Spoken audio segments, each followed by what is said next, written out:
नमस्कार, सत श्री अकाल, आदाब। स्वागत है जी डॉक्टर भल्ला होम्योपैथिक क्लिनिक में आप सबका। आज का जो टॉपिक है वो हेपेटाइटिस सी के बारे में है, जिसको HCV भी कह देते हैं और काला पीलिया भी कहते हैं।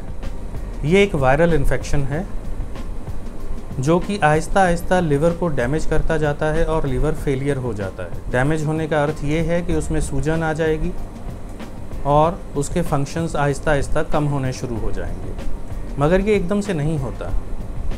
अब इसके होने के जो कारण हैं वो कारण कुछ यूँ है कि जब ब्लड कांटेक्ट होता है, मतलब खून किसी इन्फेक्टेड आदमी का किसी अनइन्फेक्टेड आदमी में उसका खून चला जाए, जैसे आमतौर पर नशा करने वाले लोग करते हैं कि नशा करने के लिए वो इंजेक्शन सिरिंजेस का इस्तेमाल करते हैं, तो एक दूसरे का इस्तेमाल करके इन्फेक्शन एक दूसरे से ले लेते हैं लोग। या कुछ लोग अपने शरीर पे टैटू बनवाते हैं, तो टैटू बनवाने के लिए जो सुइयाँ इस्तेमाल होती हैं कई बार उनको अच्छे से स्टेरलाइज नहीं किया जाता, संक्रमण उस वजह से भी हो जाता है। या आप कभी मेडिकल ट्रीटमेंट के लिए गए और आपको कोई छोटी मोटी सर्जरी करवानी पड़ गई और जिन चीज़ों को इस्तेमाल किया गया वो अच्छे से स्टेरलाइज नहीं की गई थी, तो वहाँ से भी इन्फेक्शन होने का डर हो जाता है। उसके अलावा सेक्सुअल कॉन्टैक्ट के थ्रू भी ये बीमारी फैल सकती है। तो ये कुछ कारण थे जिनकी वजह से हेपेटाइटिस सी हो सकता है। अब इसके अगर लक्षणों की मैं बात करूं तो बहुत से मरीज़ों में इसके लक्षण आते ही नहीं हैं, जल्दी नहीं आते, और जब लक्षण आना शुरू होते हैं तब तक देर हो चुकी होती है, लिवर को काफ़ी नुकसान पहुंच चुका होता है। अब अगर कईयों में लक्षण आते भी हैं शुरू में, तो वो लक्षण केवल जैसे हल्के बीमार होने वाले लक्षण होते हैं, बुखार हो गया, शरीर में दर्द हो गया, भूख ना लगना, इस तरह के लक्षण होते हैं।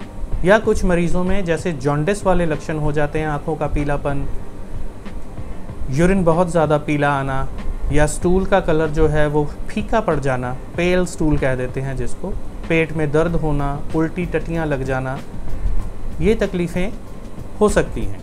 और जिन मरीज़ों में कई बार लक्षण शुरू में आते ही नहीं हैं और लिवर के काफ़ी नुकसान होने के बाद जो लक्षण आते हैं, तो उनमें जो अभी लक्षण बताए ये सब के साथ साथ हाथों पैरों में सूजन आ जाना, क्योंकि पानी रुकने लग जाता है, पेट में सूजन आ जाना, स्किन के ऊपर खुजली होना, इसके अलावा वज़न का कम होते रहना, न्यूरोलॉजिकल सिम्टम्स आ जाते हैं, जैसे कन्फ्यूजन होना, बातों के सही से जवाब ना दे पाना, आपकी अंडरस्टैंडिंग में डिफरेंस आने लग जाता है कि चीज़ों को समझ ना पाना सही से।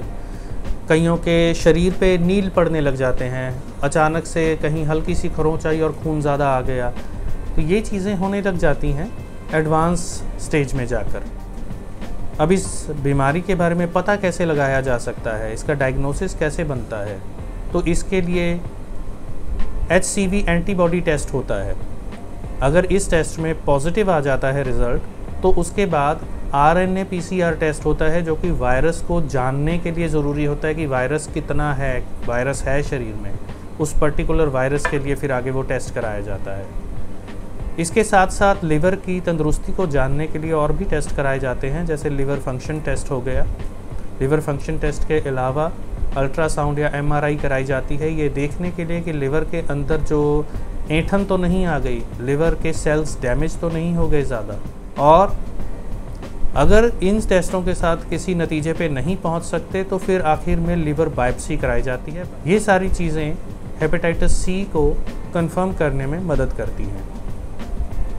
अब अगर मैं होम्योपैथिक दवाइयों की बात करूं, तो होम्योपैथी में बहुत अच्छी दवाइयां ऐसी हैं जो इसके रोकथाम के लिए बहुत अच्छा असर दिखाती हैं, जैसे कि सिंकोना ऑफिशिनालिस दवाई है, उसके बाद चैलिडोनियम मेजस है, कार्डुस मैरिनस है, लाइकोपोडियम क्लेवेटम है। ये कुछ ऐसी दवाएं हैं जो लिवर के तकलीफ़ों में बहुत अच्छे रिजल्ट्स देती हैं। अगर डॉक्टर की सलाह के साथ अगर आप ये दवाइयों का इस्तेमाल करते हैं, तो इस तकलीफ़ से आराम मिलने में बहुत मदद हो जाती है। उम्मीद करता हूँ ये वीडियो आपके लिए लाभदायक रहेगा। अगर आपको मेरा ये वीडियो अच्छा लगा है तो इसे लाइक कीजिए, अपनों के साथ शेयर कीजिए। मेरे इस चैनल को सब्सक्राइब ज़रूर कीजिए ताकि आने वाले समय में वीडियोज़ आप तक पहुँचते रहें। फिर मिलते हैं किसी नए टॉपिक के साथ, तब तक अपना ध्यान रखिए। नमस्कार, सत श्री अकाल, आदाब।